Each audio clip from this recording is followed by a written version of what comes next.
పాత గ్రామంలో ఒక అద్భుతమైన కత్తి ఉండేది. ఆ కత్తితో చెక్క పనులు చేసే రాఘవయ్య గ్రామంలో చాలా ప్రసిద్ధి.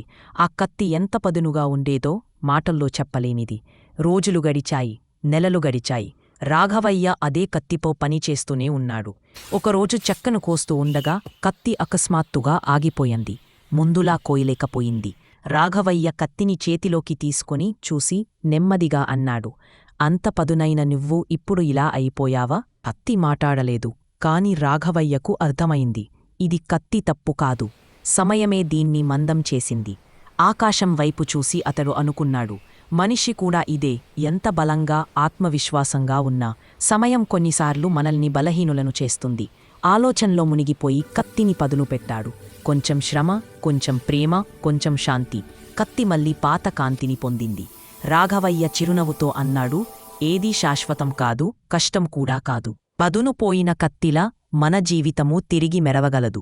కొంచెం సమయం, కొంచెం ప్రయత్నం చాలని. మోరల్: కష్టాలు ఎప్పటికీ శాశ్వతం కావు.